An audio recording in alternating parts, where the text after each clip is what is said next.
you're joining me from your home in California, correct? Right. Uh-huh. That's Good true. deal. And how's it been going with all this having to Well, nothing's been going because everything's hooked up to everything else. yeah. You can't do a club in the clubs, and you can't do clubs, and the waitresses, no waitresses in the club, no bartenders in the club, there no valets. It's all hooked up together. All hooked together. The perfect storm, I call it. The perfect storm. Exactly. But Yeah. you, pal, I got to tell you, you are amazing. Okay. Thank you. You have been pumping out videos, you and Lester. You've just been giving us all a good time. And I'm blown away that, and I'm going to say it. I've loved you since I'm a kid. And you'll notice this up here. I'm not a kid anymore. And you are an incredible man. You just, what do you got? Notches on your head or something like that? That's where Nancy hits me. I've got bumps. But yeah. Call for help. No, I appreciate that. It's something I've been doing since I was a kid, and I've enjoyed it immensely. Well, you're just amazing, and your energy has never changed, and it's just incredible. I want to bring up a PowerPoint here real quick, and hopefully you can see it with me. First of all, this looks like a fairly recent picture of you and Lester, huh? Do you know where this is from? I don't see it. Well, it should be up there on your screen in a second. You might have to swipe your screen to take a look at the slides here. Oh, I hope I don't make you disappear. No, you won't. You'll see it. Yeah, slide your screen there and check your view, and you'll be able to see the slides. Okay, I'm stuck. It's stubborn. It won't go. Won't switch? Okay. This is the one of you and Lester on stage with the red curtain background there. Oh yeah. I think that was a red curtain. That's the tuxedos. Yes. No, it was at the Magic Castle when I did an engagement at the Magic Castle one year. Excellent. Uh-huh. Looking dapper as ever. But I have up on the screen here, Willie, is the shot of you as a young man. Do I have a figure with me? You have, I have a smaller shot and a bigger shot. Let me tell you about the bigger shot first. You against a brick wall with it. That's the Jerry Mahoney. Yeah, so tell me about that. Let's go back to your beginnings of ventriloquism. How did you get interested? Actually, we had gotten our TV set, our black and white TV set, and each week a show came on television called Winchell Mahoney Time. And I was really fascinated on how Paul Winchell made that little character Jerry Mahoney and Knucklehead Smith come to life. So I see the picture now. Yeah. I see it now. Yeah. And so I was really fascinated. So the very next day I wanted to try to do what he did. I took my sister's discarded doll and I used a coping saw, a rubber band, and a string, and jerry rigged it. I did a MacGyver, and I was able to make a little ventriloquist figure out of that particular doll. But then later on, I was doing little variety shows in elementary school. And my auditorium teacher, I went in with an ad from Popular Mechanics magazine saying, "Learn ventriloquism."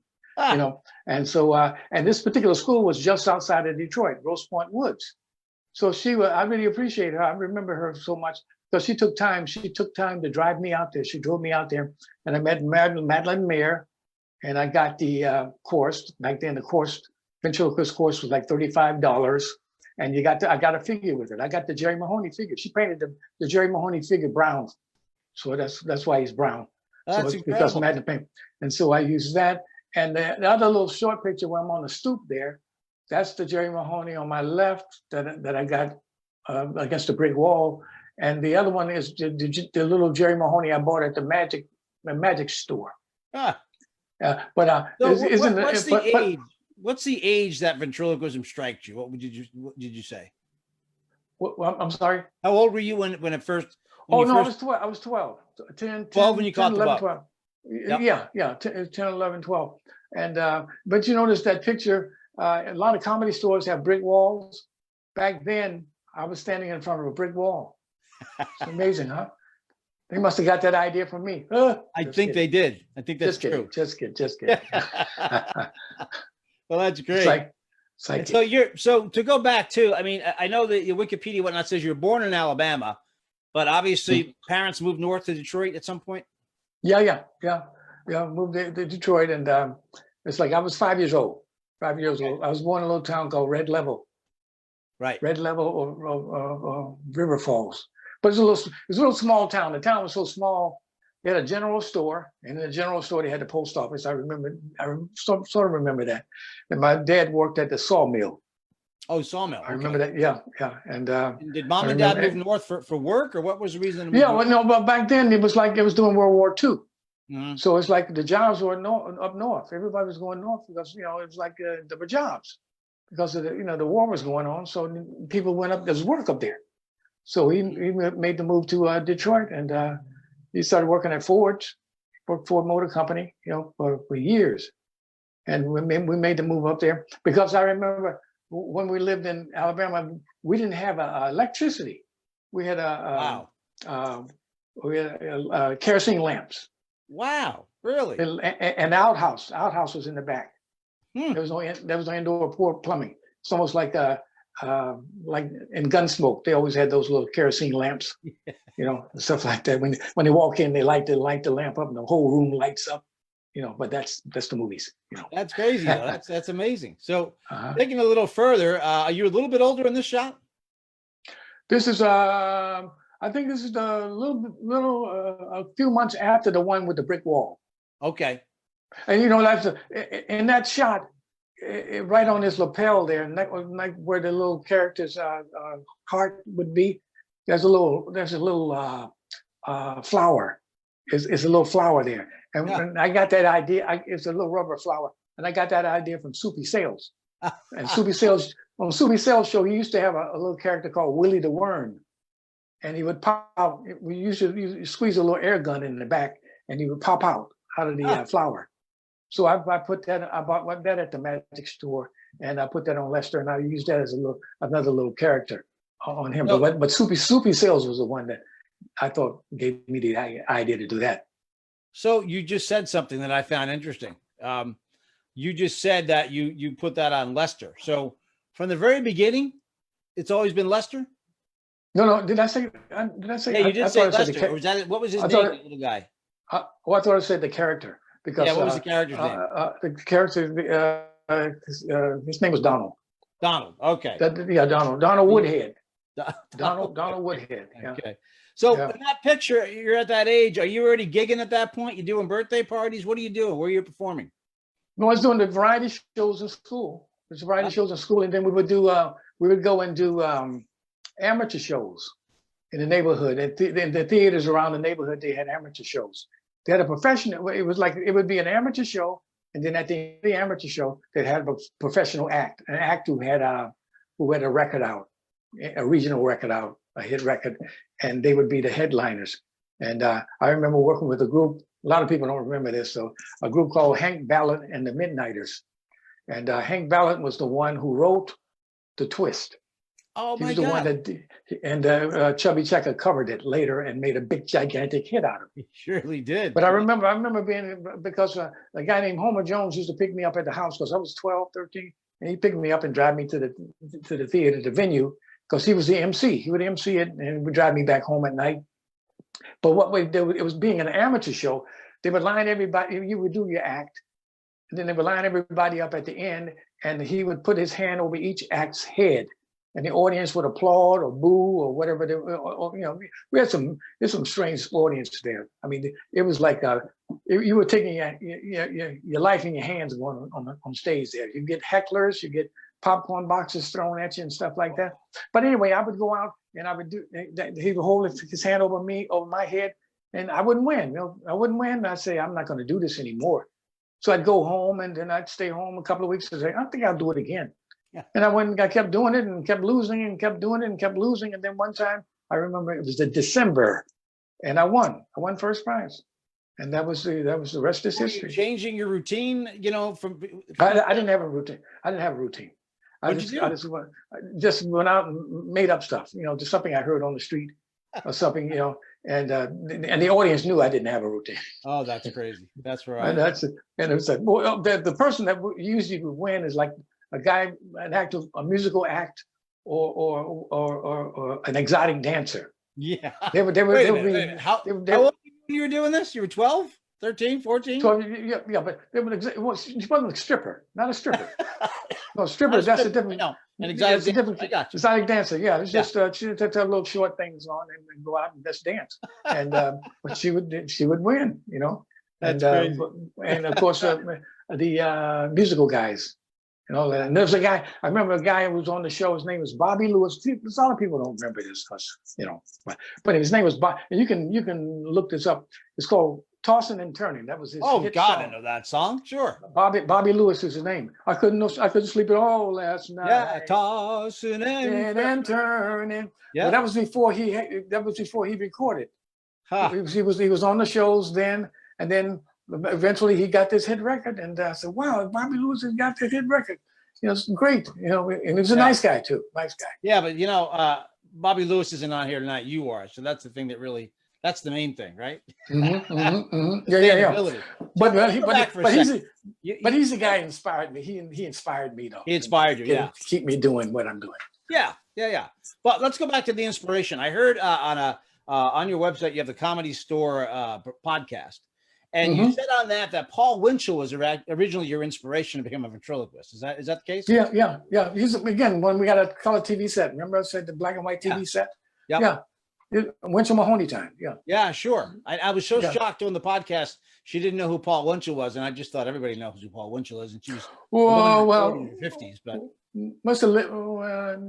But I think she's not that old. yeah, I don't think. It sounded like she was maybe 40s. I don't know, 50s, but it's it's.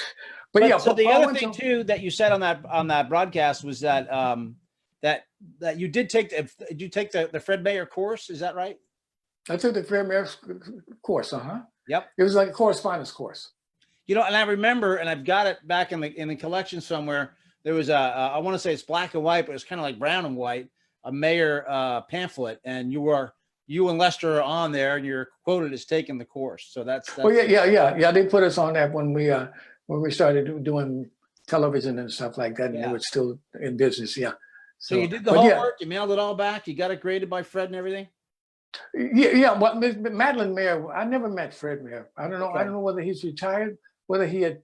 I don't know whether he had passed away or. Could have passed. Yeah. By that time, but she was but she had a place in Grosse Pointe Woods, and she had the figures. She had a room where the figures were, because it was a mail order kind of situation. Yeah. Right. And when you went in there, you looked on the wall and you saw all these heads on the wall.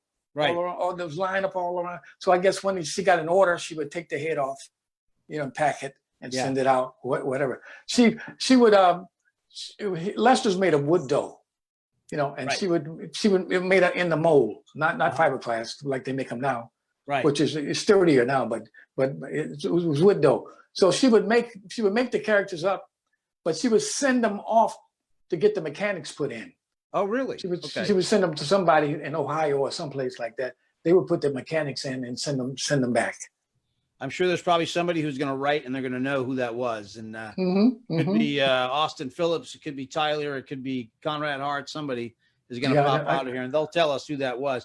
So, so what year did she make the first Lester? First Lester was like, let's see, the first Lester came in 3 Lesters. It was like Lester when I was 13, it was the small Lester. When I was 16, it was the medium Lester. And when I was 23 or 24, I got the Lester that I have now. But the first Lester came along in 1955. Around 1955. And the one we were that was the first one. Were you in the Air Force? You got some stripes going on there too. Yeah. This is the middle Lester. That's the medium. That's the one that's in Vent Haven. Okay, gotcha. He's on display. He's on display in Vent Haven. Gotcha. Okay. So you joined the Air Force at what age? 18. 18. And how long did you serve? And thank you for serving our country, by the way. Thank you. I was there 4 years. Went in 4 years and got out. And I was performing in there too. I got special services, so I was able to perform and do community relations shows and do the Air Force talent contests and stuff like that, and travel all over the place and do shows. So that was fun. But I got out because I figured, well, maybe I'll go back to Detroit and maybe try my hand at being in show business again, since I'm not an amateur anymore, Right. I thought I was an amateur more. So I made that decision to go back. And back then, you know, they had nightclubs. You know, live performances were all over the place. You know, back in those days. Oh, that's the marquee.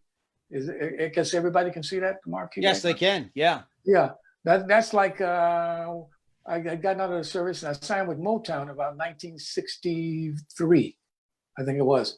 And then I stayed with them 10 years, you know, working with the Motown Review. That's at the Fox Theater in Detroit, Michigan.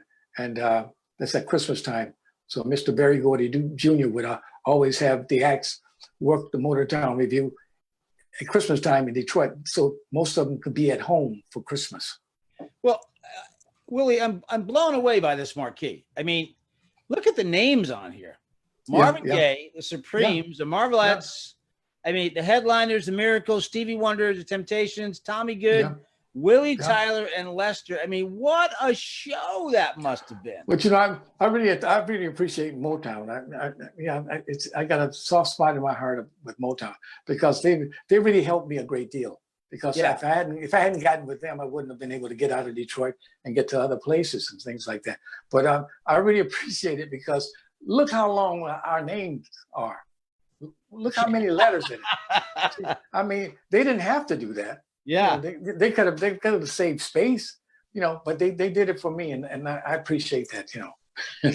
Well, I have to commend you too, because you know when it comes to a brand, you know, you always, it's Willie Tyler and Lester, Willie Tyler and Lester, and you've stuck so hard to that brand. And this is, what year do you think this is?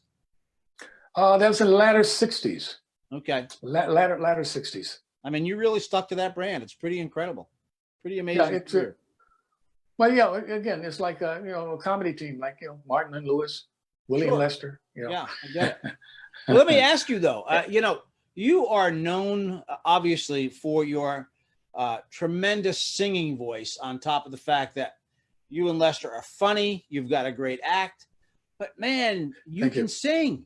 You can sing. So does that come from the Motown days? Is that where that? Yeah. That's exactly where it came from. It's like I would MC the Motown shows, and then when I come off and stand in the wings waiting for them to introduce the next act, I would watch them sing. You know, Temptations, and Temptations pretty much 9 out of 10 times would close the shows. But it was like I mean, later on when it became a gigantic hit. Yeah. But it was like a situation I would look at the act from the wings, and I look at the audience, because the reflection of the light from the stage would light up the faces of the people down front. So I'd look at the faces and see how captivated they were by listening to songs. So I figured, well, maybe I'll put a song in the act. When I wasn't doing the Motown Review and I was doing little things on my own, I would put songs in the act, you know, with Lester singing and me singing.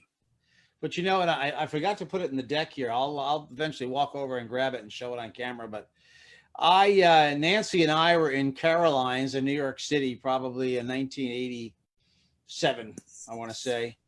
And, you know, there's a lot of times in a comedy club, a person could start singing and you lose the audience, you know. Instead of that comedy club that night, and Caroline's, let's face it, you know, especially in its prime, that was a really great place to be performing.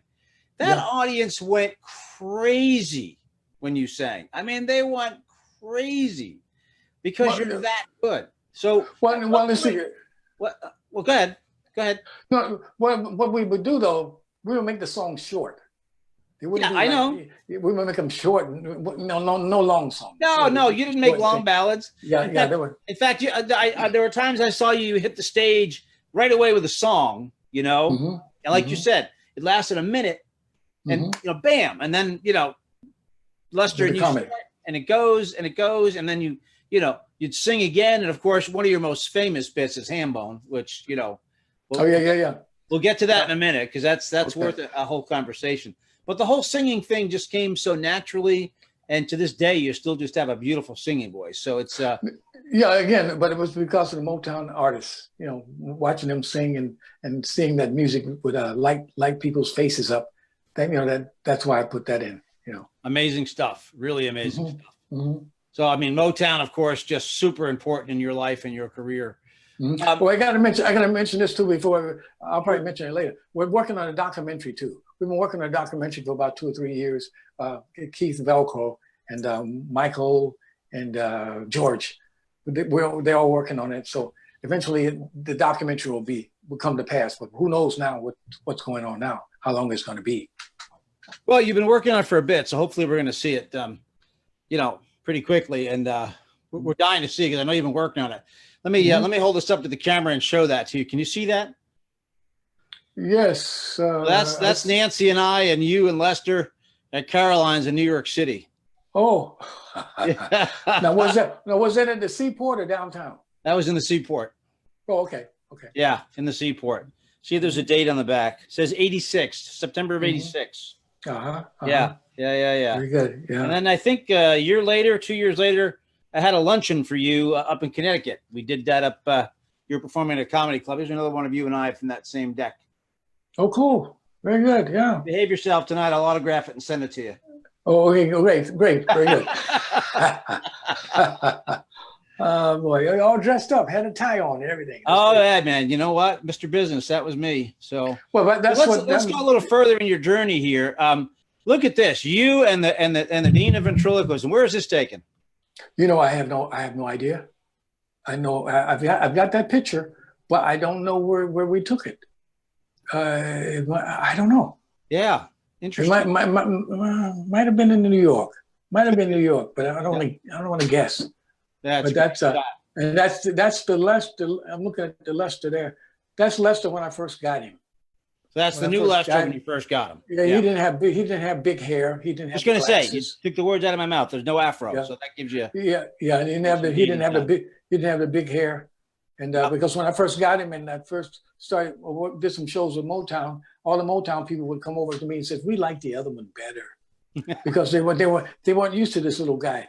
But then when I added the hair and the glasses and all, his personality came in, then they loved him. Yeah, well, let's go. You mentioned it. There it is. So there you are at the team from Laugh-In. And there's Lester with that full head of hair. Yeah, he's got the afro there, and the glasses and all that. Yep. That was in the early 70s. I didn't realize Richard Dawson was in that cast.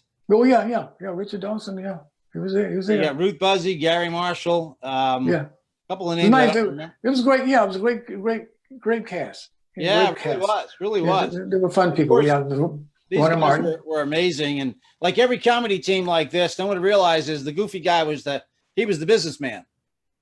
Dick Martin. Yeah, Dick Martin. Yeah.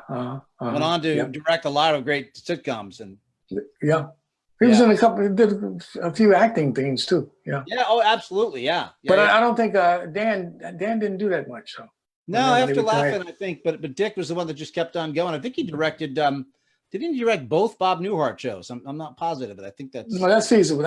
That's possible. But this picture that was taken was during the last season of Laugh-In. Okay. And during the last season, let's see, what's his name? George Slaughter produced most of them up to the last season, up to the very last season. Then Rowan Martin took over and produced the last season. It was called Romart production. Gotcha. And how did you get the invitation for that show? It was just I was doing like a lot of TV shows, Merv Griffin, Mike Douglas, those kinds of shows, and I had a good agent, so that's sometimes that works, because sometimes you try to do it on your own, you can't do it. You got to be connected to the right situations.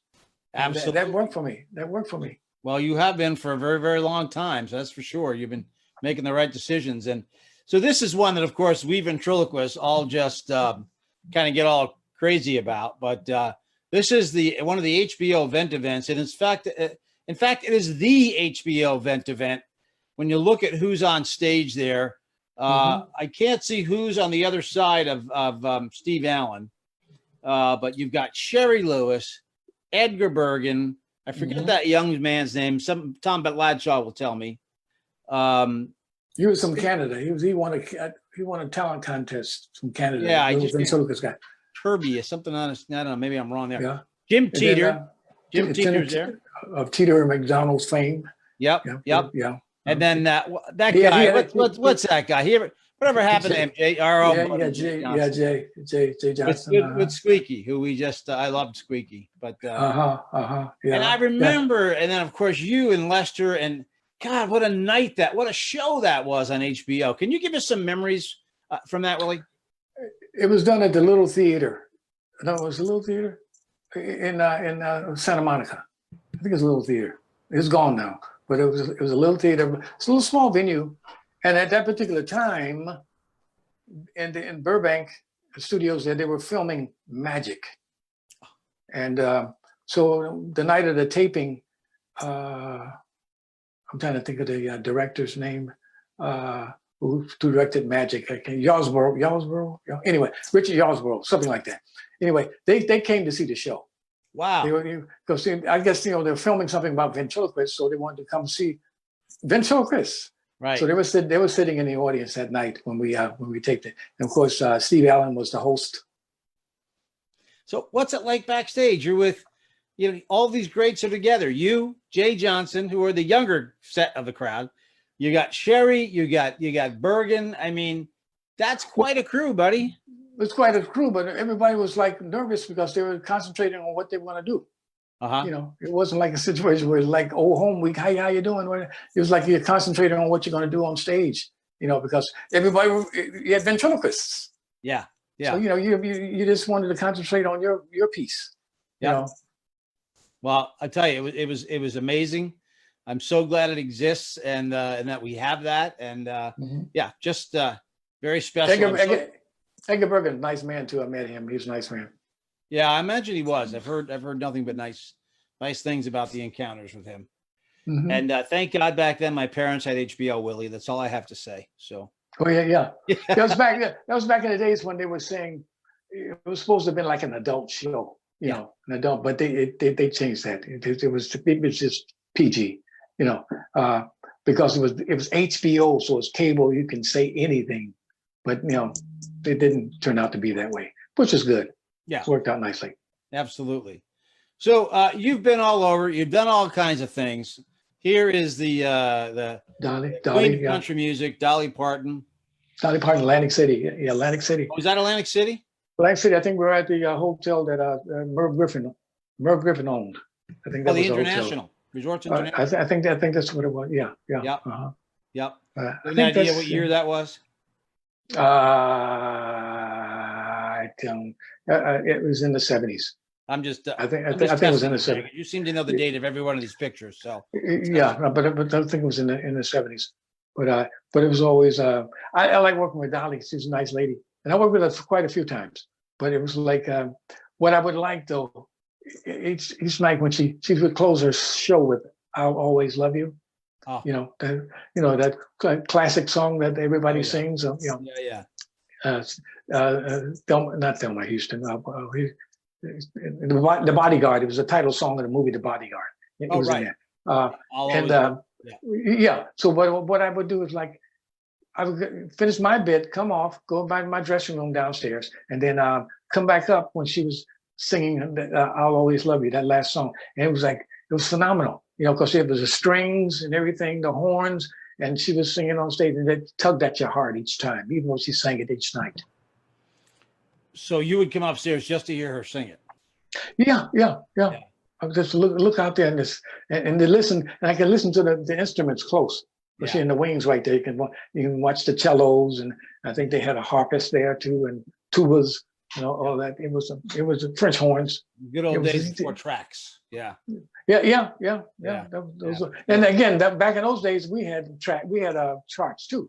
So the band played our music too. Yeah, so you had charts and they played, right? Where today there's a lot of tracks going on for sure. So, go ahead. I'm sorry. No, but tracks are comfortable nowadays. So as opposed to, sometimes we go someplace and it's unlike what's his name? School days, up in the morning, and Chuck Berry. Chuck Berry. People knew all of his music, so he would travel on the road by himself, and they would get pickup bands for him. Yeah, because everybody knew his music. Yeah. So when he showed up, all he had to do. Yeah, all he had to do is go 1, 2, 3, 4, and there it is. Yeah. You know, someone just told me a story about this from a musician's standpoint, and I can't remember what it was a bad story. Let's just put it that way. We'll leave it alone. But he'd come to town, he would tear some guys apart.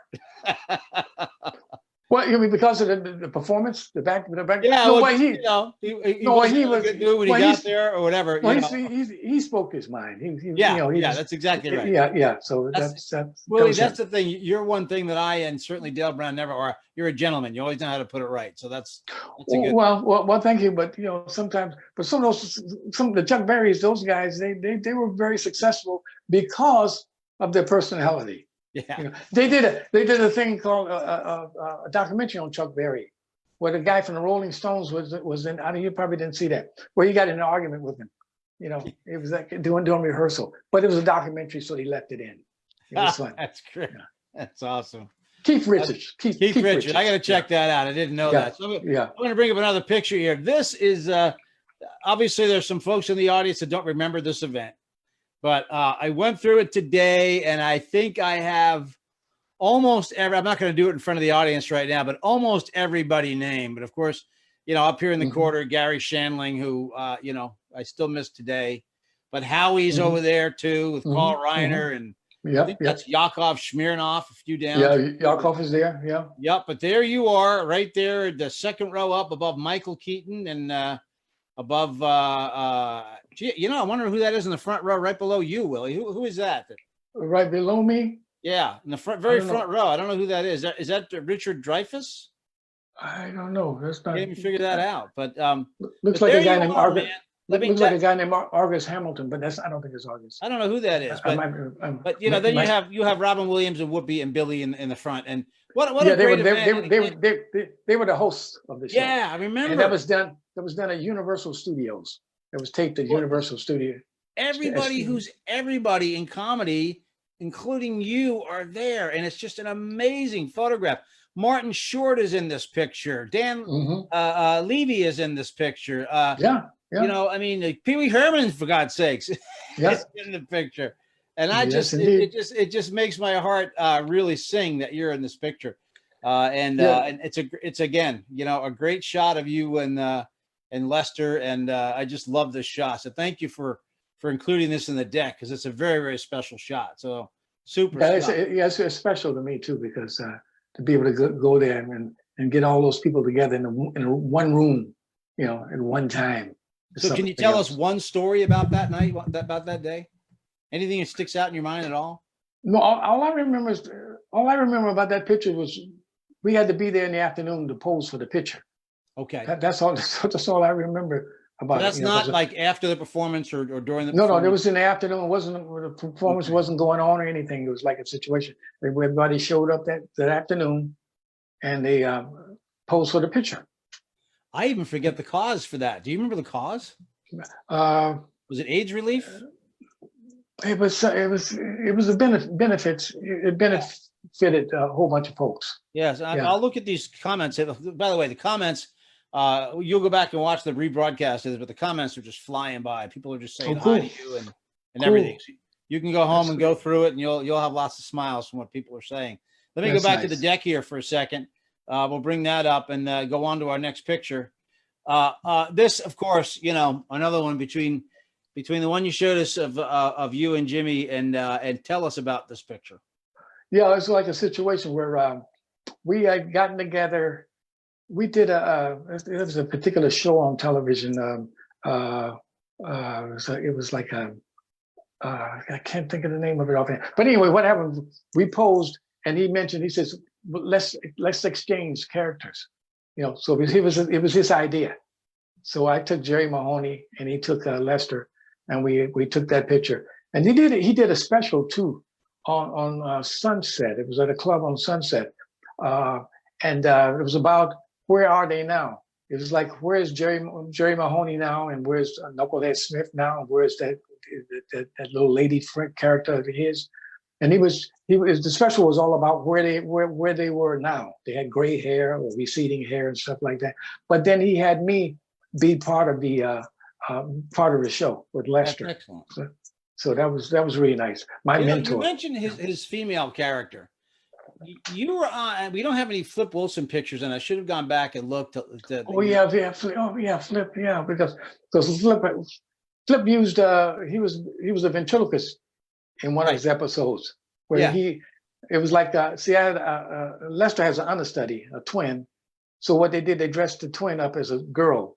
That's what it was. As a female. Girl, but it was your. No, and Flip Wilson had the female in front of him. I'm gonna have to find that picture and we'll get it up there at some point. But Flip was a nice guy too. It's funny. So you're with your hero here, Willie. What is this like? What's the conversation like? Well, the idea is we just talked about everything. We talked about everything, and he was just a nice guy. Now, so what happens is like sometimes you'll say, this guy is great, this lady's great.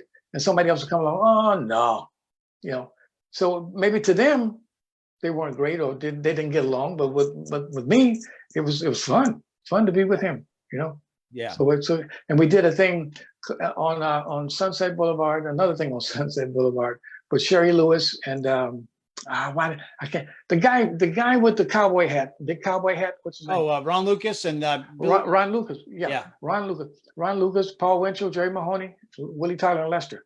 It's like we were having lunch at a restaurant, and they filmed this for a TV show. So what happened was like they were giving us lunch. The waiters were bringing the lunch and stuff. They were filming, but they were filming. We were so busy talking, doing the act, so we didn't eat. We couldn't eat the food because we were busy taping, and you couldn't eat with your mouth full. So it was a fun afternoon though to be able to do that, and it was pretty much ad lib. We all did ad lib stuff. So I mean, I'm wondering, was there a meal after the meal so you guys could actually eat and spend some time together? No, that was you can eat what was cold, when it was a wrap. Yeah. But it was like the idea was like they were bringing stuff to us and stuff like that. What's the guy's name? Dick Clark and Ed McMahon. What did they do? They did a show called Bloopers. Bloopers? No, Bloopers? Yeah, Bloopers and Practical Jokes. Yes. Yeah, that's what it was for. Yep. That's what it was for. Yeah. Yep. I was looking to see if somebody else remembered it before us, but nope, somebody did. Tessie Mahoney. Thank you, Lawrence, for bringing my memory. So, Stacy Michaels. Yes, that is a mustache on Jerry. Winslow put he aged Jerry. Let me put it back up there. He aged Jerry and he put a mustache on him and the whole bit. That was the aging Jerry. I don't know if Bert, if you're okay, well, that might have been the night that he taped the show of Where Are They Now? Because he was older. So if he's got a mustache, yeah, that was the night. Yeah, that was the night that we did that particular thing. Conrad Hart said you did tongue twisters on that show. He remembers that. Okay. Yeah. Okay. I'll take your word for it. Go. Hey, listen, this crowd, Willie, they're gonna remember stuff you would have never even thought of remembering. So that's good though. We know our stuff. That's why everybody's so thrilled you're here tonight. You need to know that you are here and people are so happy. And I think this is, in my memory, this is the first time, other than that lunch I had with you in Connecticut and about 15 other ventriloquists, the longest I think folks have seen you, an audience have seen you kind of get interviewed. So we're really excited you're here, and I want you to know that this is a really big deal. So I could look at this shot forever, but I'm going to go on to the next one, which brings us up to contemporary time. This shot's so special to me because I think I've already told you this show, The Kids Are All Right on ABC, which just got canceled last year, was really a great program. I know Tom Pace is out there. He loved it as much as I did, but Willie, this is a great storyline. Can I tell it? Why don't you tell it? Do you remember the storyline from this show? The storyline it was about the young man to Lester's right there. Yep, I'll bring it back up. The character. He was a ventriloquist in the episode, and it takes place in the 70s. It takes place in the 70s, and they always watch TV, and he loved Willie Tyler and Lester. That's why he was a ventriloquist. He would always watch TV, and we always look forward to when Willie Tyler and Lester came on. And so what happened, they called me about doing this particular episode because it's like his character gets lost and he gets Lester. That's basically what it is, the character in the movie itself, and the plot thickens from there. It certainly does. Yeah, it's actually a really, really funny show, and it's a shame that it got canceled. But I want to go back to the deck here and show you this, because this kind of tops off the plot. So suitcases report gets switched. He ends up with Lester. You end up with his dummy. Yeah, I want to end up with his character at the very end of the show. He's got Lester now. And, and at the end of the show, his family's watching TV, and they didn't have a remotes back then. So the youngest little kid would be the remote. He would go and he'd change the channels, and he was changing the channels, and they said, "Hold it," and it shows me on there with this character. Yeah. And then they called him in from the other room. The little ventriloquist guy. They called him in. He comes in and he looks. His eyes are really wide open, And they said, "Do you want to get him back?" Meaning his character. He says, "No, I think he's in a better place now." And then it fade to black. Yeah, well, it was a great show, and it's a shame they canceled it. I'm going to tell everybody that you can go and hunt it on Google. The third shot, I didn't put it on the deck so you can have a little fun and find it. There is a shot of that young man with the red hair with Lester doing a birthday party in a family's backyard. Which is really funny. But you were telling me a funny story about that. They did the production that day. They shot you at the beginning of the week, and then they said, "Well, just leave Lester and we'll shoot that other scene." What happened? No, it was like a situation, which I can't blame them. It's like a situation where it's like they wanted me to do the particular TV shot, and then they didn't really need me anymore because all they needed was Lester. So they said they wanted me to just to leave him, but it's like your character. It's something. It's like a violin or something. You can't leave him. You have to be there. So when it was his call, I would bring him to the studio, and bring him out and sit him on a young man's lap, move out of camera range, and he would do the shot, and then come back in after the shot and take him off his lap. Because in this shot before it, you're kind of bringing him through the mechanics of how Lester works and how to operate him. Is that it? No, this is doing the outdoor scene. He had already done a scene with Lester. Okay. But before that, it was like a situation where his character, the little redheaded guy, was really light. Yeah. It's like paper mache. Right. Paper mache, really light. But when I sat Lester on his knee, and Lester's heavy. It's really heavy. He was kind of surprised that the character would be so heavy, because Lester's been around for now, 40, 50 years. I mean, quite a long time. He's been around a long time. And I see people are talking about this is a Dan Pace figure. So when that episode came on that night, I got right on the phone and let Dan know that he didn't always know when his figures were going to pop up on TV. So he was able to catch that episode, and because I was on the East Coast, he's on the West Coast, so I was able to see it. Well, Willie, I have to say, I noticed that you're sitting in front of that green screen where you'd shoot all those fabulous videos, but you've got a space between you and your right-hand side. There's a big green area there. Is there any way we can fill that area up somehow? Let's see if I can find that guy. Let me see him. I'm gonna drink some water for him first. Yeah, go ahead. I'm gonna do the same thing. Yeah. Well, we got a bi-coastal water drink right here live. Yeah. Like the ventriloquist, drinking water and singing at the same time. Yeah. Okay, let me see if we can reach over here and grab this guy. Let's see, he's meditating. If things go black, that means something was unplugged. So hopefully not. Okay, Les, wake up, Les. I'm awake. You awake? I'm awake. Am I in the picture? How you doing? How you doing now? I am thrilled to have you on our broadcast tonight. Thank you. It's my pleasure. Pleasure's all mine. Well, listen, tell me, what's it been like? Is my face shadowed? Oh, there you go. Yeah, no, that's better. We can see now. How's that? Yeah. Hey, you were saying? What's that? You were saying. I was saying, what's it been like working with that guy sitting to your left all these years? Oh, he's cool. Yeah, he's all right. We never argue or anything like that. Because show goodness is always then and not sawdust. I understand that exactly. Take your time, no rush. So, you know, Lester, we were talking before about the fact that you and Willie are just fantastic singers. I don't want you to break out in big song tonight, but can you give us a few bars or something, Lester? Because I know you love to sing. Let's see. I don't know. See what kind of. Let's see. Trying to think of something. How you gonna know if the roof leaks? If it never rains? How you gonna know if you got some smarts? If you don't use your brain? If you don't use your brain? Yeah. Oh, beautiful. Lester, you have a vibrato. How did you develop that? Something in the suitcase. Dancing around. That makes total sense. Absolute sense. Try it. It'll work. Did you tell them about the documentary? Oh yeah, no, they know about the documentary. We're still working on the documentary. Yeah, because Keith wants you to mention that. Okay, I got it. Yeah, yeah, the documentary's in process. Good. I'm glad that one of you is on top of things, Lester. I really am. You know, it's really important. So, Lester, I'm going to talk about you for a second.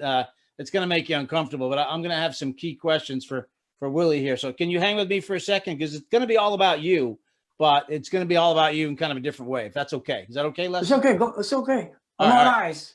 I'm all ears. Right. So Willie, Madeline Mayer made this Lester. Mm-hmm. Yep.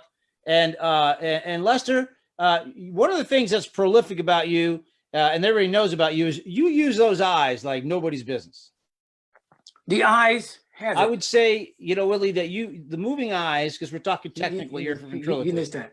You use you utilize it in so many ways that just gets laughs. And you know, when you look at your technique, is this hours and hours of practice? Were you emulating Winchell, somebody? Where does it come from? No, it's just over a period of time. It becomes automatic. You know, it's automatic stuff. It just happens. Yeah. When you're doing something over and over and over again, it just automatically, if there's a noise or if something happens over that way and you'll look that way, and I don't look that way, right? Or you'll look that way, you know. Tell them about the lady. Or one time we were in Atlantic City and we were singing the opening song. We were singing the opening song. It was summertime. Remember Atlantic City in summertime? Oh, sure, yeah. That was before the casinos. Yep. It was before the casino. So we were on stage singing, and the place was packed. And we were singing, and a lady, and on my peripheral vision, I see a lady coming on stage, and she's walking on stage, and we're singing a song, and she walks over to Lester, grabs Lester's hand, and she starts dancing with Lester. And I'm still singing, you know, you got to sing. And I'm saying to myself, wait a minute, they got security here, and they see this lady. I mean, when are they gonna come up and get this lady? You know, so they finally got her before the song was over, and took her off. She was just fascinated with Lester. So Lester, did you get her number? That's what I want to know. No, I didn't get her number because she didn't let me lead. All right, sorry.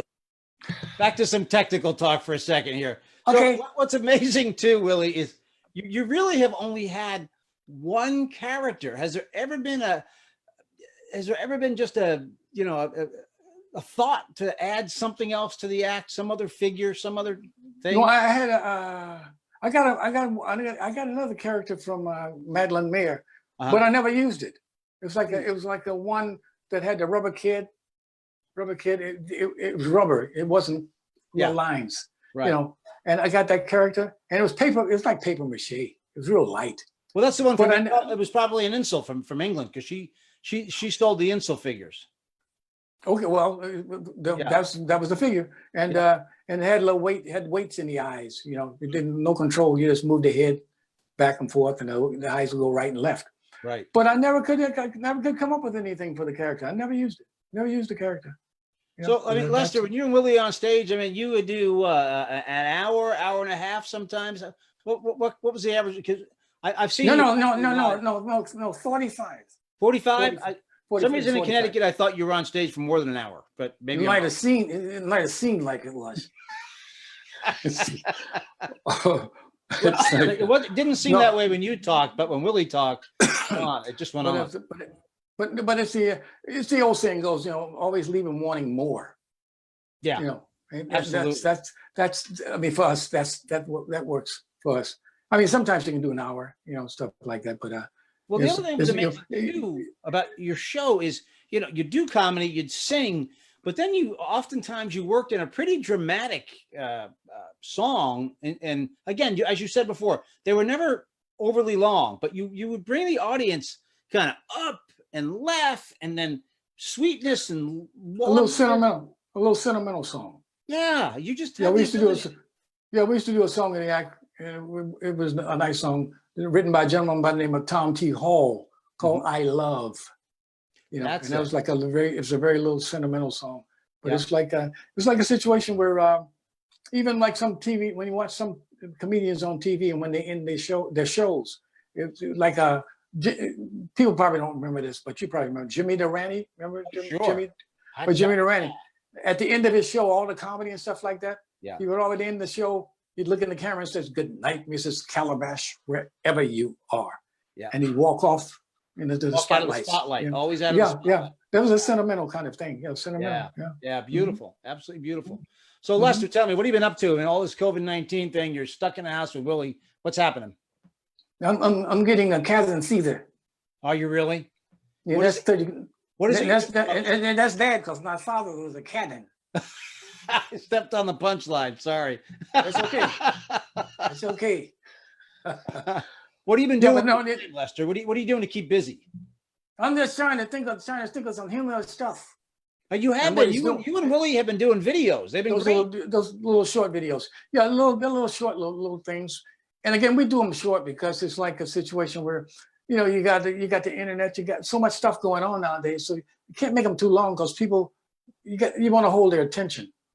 You can't hold their attention for 10 minutes, and you know what, you do a little short one like 30 seconds or a minute, and then they move on to something else because all they can do is hit the button, you know. So by the time I got to tell you, you and I talked the other day, and I said, basically, who's helping you do these videos? You got the green screen, you Lester in one backdrop, you with a different backdrop. I'm thinking this is a complicated editing thing. Who's putting these videos together for you, Willie?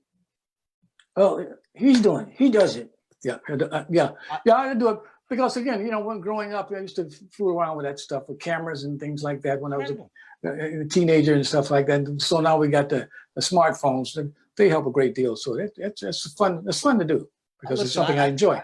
I can't get some of my relatives on Zoom on their smartphone, and you're editing videos and doing green screens and just everything. So, well, Lester, I want to, you know, before we, you can stay with us to the end here, man. That's fine with me. But I just want to see if there's anything else you want to tell folks, Lester. No, I'm gonna go and get me some popcorn. You're gonna get popcorn? Yeah, I'm gonna get some popcorn. Butter, no butter? No butter. No butter. A little bit of salt? No, not the Kia. That's butter. Okay. I heard that on the commercial. I think I got it right.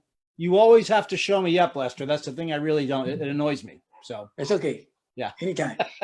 I'll lead you to, and the folks out there in the audience. Nice seeing you folks out there who are watching us. Nice seeing you, and enjoy yourself. Have a good time and stay safe. Thank you, Lester. Thank you very much. Yeah, good to see you, Lester. Good to see you. Okay, I'll see you, Al. Take care now. Take care, Lester. Okay. Don't drop me. I'll let Willie get you situated, and then we'll wrap it up there. Okay, there we go. Comments real quick while you're looking at that, Willie. But there are so many nice things. I want you to go back and look at that. But you know, things like wonderful moment and just how awesome this is. And Chuck Lyons must have known. Did you ever come up with a double arm raise for Lester? Did Lester raise his arm at one point? I'm trying to remember. No, he doesn't. He raises his arm. He does. Yeah. Yeah, when he sings a song, he's got choreography. He does that. Okay, so he's got a double arm wave. Yeah, he goes up and down, but it's like you can't see it in here because it's so tiny in this area we're in. Yeah. He's not in this. I wanted to know if there's a photo of you, Lester, and Muhammad Ali on the Mike Douglas show. Is that around? Yeah. Well, that's on. Let's see. That should be on YouTube somewhere. Okay. Because what happens? We were on the Mike Douglas show, and Muhammad Ali was on there. And what we did was like Lester, he wanted to be a ventriloquist. Mike says to Muhammad Ali, "You be the ventriloquist figure." So what happened was like, remember this now. Yeah. What he did, what Muhammad did was mouth "Home on the Range," but he was mouthing it to Lester's voice.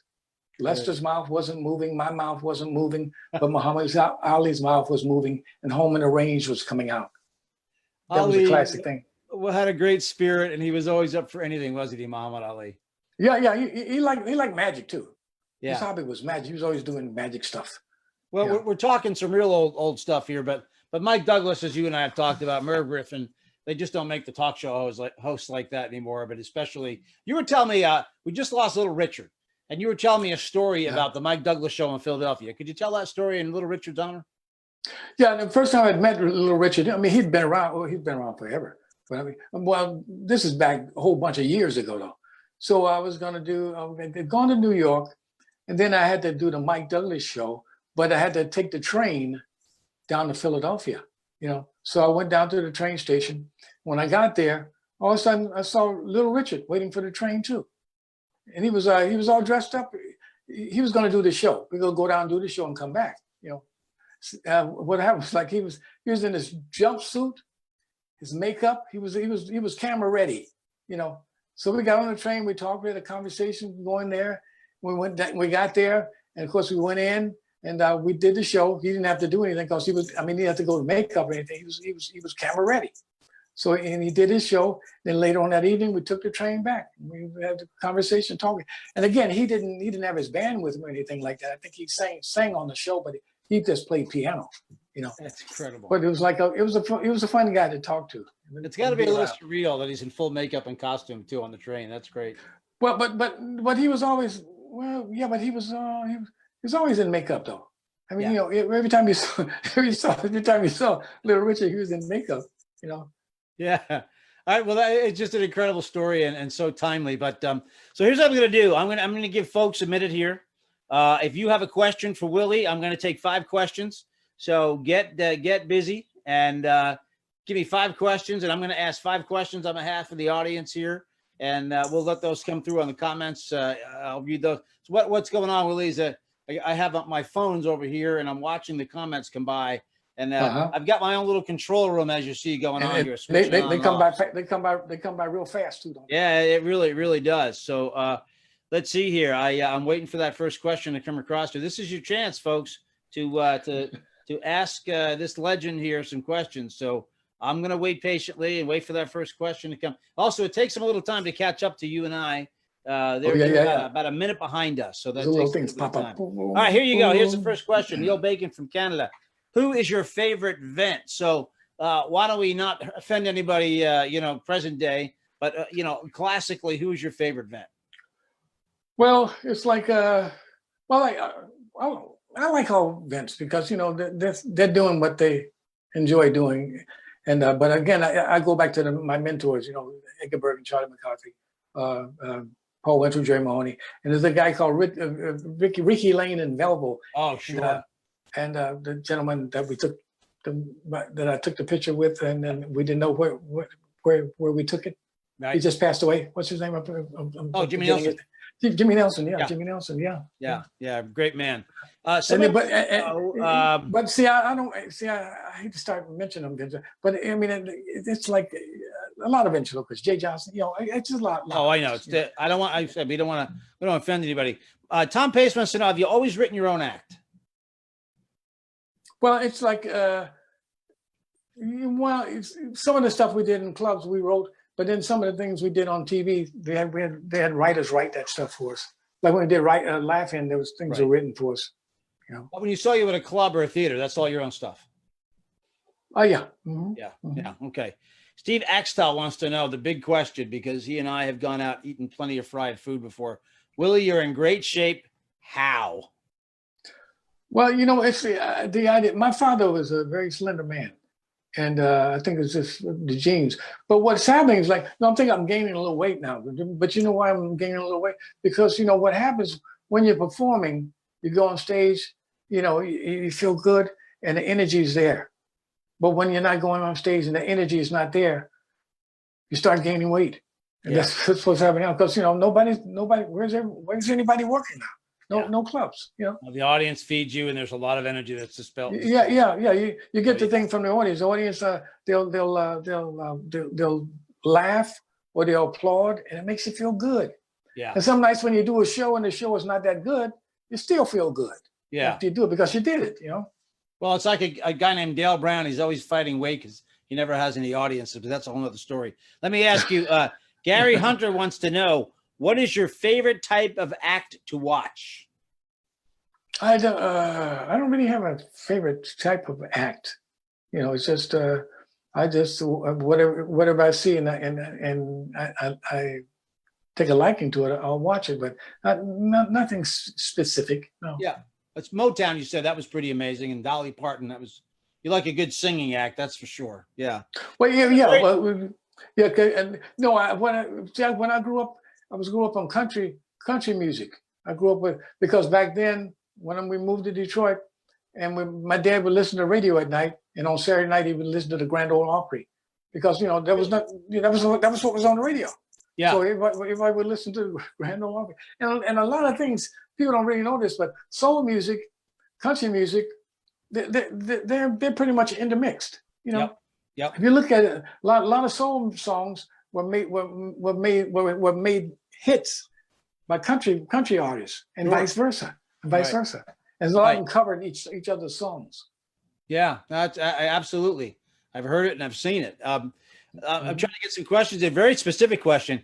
Can you tell me about working on Bizarre with John Binder? Haven't heard that name in years. John Binder's down in Florida. Yeah, John, very nice man. Very nice man. It was like we did several shows there with him, and Bob Einstein, who. Oh yeah, Super Dave. Yeah, Super Dave. He was one of the producers. He was the writer and the producer. And we did a thing, Lola Falana. We did a Lola Falana special where Lester and I, we were in a car at a drive-in movie with her. With Bob Einstein, they wrote that bit for us for that particular TV special. But that was amazing. Bizarre was a bizarre show. Yeah, and it's nice to hear John Binder's name too, because he was talented. So Willie, this comes. Oh, sorry, that question was from Damian James, by the way. You're still around. Yeah, God, that's incredible. Another guy that just keeps on going. He's got Hartz, who, by the way, this page that we're on, Conrad Hartz, the prolific figure maker, World Vents is his creation, and we appreciate that from him. Conrad wants to know, Willie, do you put the top teeth on the bottom lip for the mouth position? He wants to know your vent mouth position.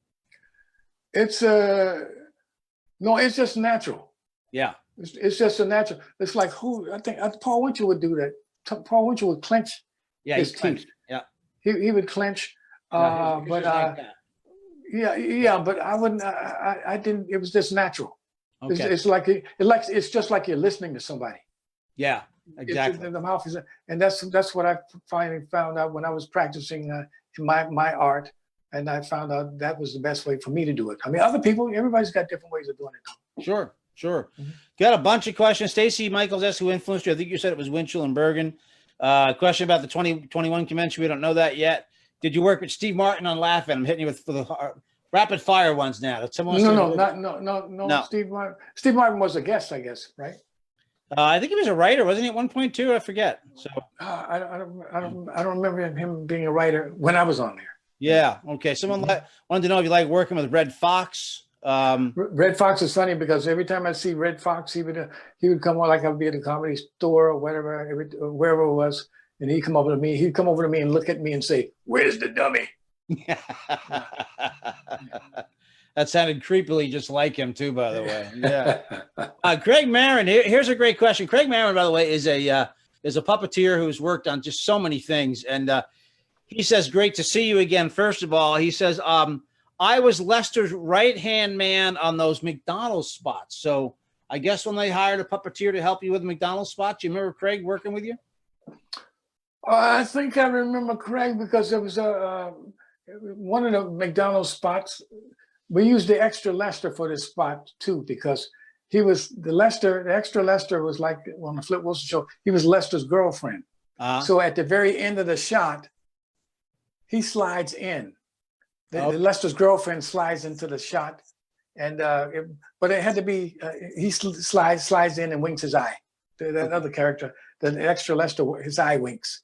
Gotcha. My buddy, he doesn't. His eyes doesn't wink. Right. But yeah, we needed other people because I was always on the other side of the Lester character. I imagine Craig has done a lot of gigs like that. A great puppeteer and a lot of. I mean, if you look him up, you'll see all the work he's done. So, let's see. Do you ever get starstruck? Larry Colombo wants to know. Have you ever gotten starstruck all these years? No, you know, I enjoy celebrities and stuff like that, but I'm afraid to I'm afraid to approach celebrities. You know, I mean, it's like I mean, I work with a lot of celebrities, and then you get to know them that way. That's fine. But you might see somebody on the street or something, and you recognize them. But I won't approach them because I'm afraid of being dejected. You know, so and I want to remember the person like they're nice people. I don't want to see if they have another side. I don't want to see that other side. Well, I'm sure you've had some big stars see you and go, Willie Tyler and Lester. No? Well, then that kind of situation is mutual. Then that's fine. That works good. But if I see somebody and I know they don't know who I am, I'm sure, but I know who they are. I'm sure Brad Pitt must have cut through traffic to come across the street to say hi to you. I'm positive, right? That happened? No, I don't remember that. I don't remember that. Well, someone wants to know if you can share any stories about Laugh-In during those Laugh-In days. No, Laugh-In was just a pretty fast moving show. It's like everything was short little things that they would do. They would bring stuff into the NBC studios in Burbank. They bring a whole bunch of scenery in, and they put a scene here, and they put a scene here, and they put a scene here, and they put a scene here, and they put the cameras on this one, shoot the scene, wrap it, go to the next one, shoot the scene, wrap it, go to the next one, shoot the scene, wrap it, and then they clear it out again and bring in another scene, and everything was fast. Yeah, it's like fast, real fast stuff. And actually, that's what not unlike the way Saturday Night Live used to, or it probably still is shot. I mean, they would just move the whole crew right along the bank of sketches. So that stuff has to be invented somewhere, and that sounds like that's where it was invented. Well, Willie, I don't want to keep you any longer. Okay.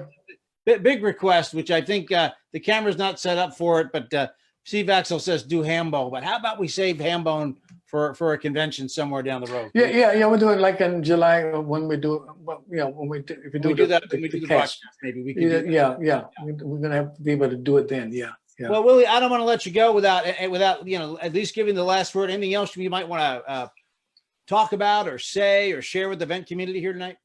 No, it's just the idea. No, I do. And again, Mark Wade. I'd like to thank Mark Wade because I'm really a great big fan of Mark's, and I thank him for having us, bringing us to the convention this year. Even though it won't be this year, it'll be probably maybe next year. But I appreciate that immensely. That's what I want to do a shout out for him, and also mention that the documentary that we're working on. Because what's happening during the convention this year, we were supposed to have premiere the documentary too. But everything went south, as you know, in the last few months. So everything's off. So, everything's kitty wonkas, as they say. Right. Well, I understand, but you know what? Again, Willie, I've got to tell you, talk about hanging in there, talk about making the best of it. You've been amazing. I appreciate your willingness to be here tonight. And it's just incredible. Hang around with me for a minute, and okay. I'm going to go ahead and first of all, just say again, thank you very much for being here. Again, love that spot you did, but don't go anywhere. We enjoyed having you. You are just a classy guy, always have been. You've given us so many smiles with Lester. We appreciate that. Let me do a quick promo about tomorrow night's program. Hopefully you'll tune in, Willie, because this young man is pretty amazing. Tomorrow night, Max Fulham comes to us from Great Britain. He's going to be staying up late. 7 p.m. Eastern time on World Events. Max Fulham. Max has just been kind of lighting the world on fire there in Great Britain, and inspired by events like you, he has told me, and he's doing a great job. So I hope you join us for that and see Max tomorrow night. So that's tomorrow at 7 p.m. Eastern time here. But before I sign off, Willie Tyler, again, we want to thank you for what you've done for ventriloquism, and we want to thank you for being the legend that you are. Stick around. I'm going to sign us off Facebook Live, and I want to thank you off camera personally. So, folks, thank you all very much. Good night, and good night. We'll see you tomorrow night. Take care.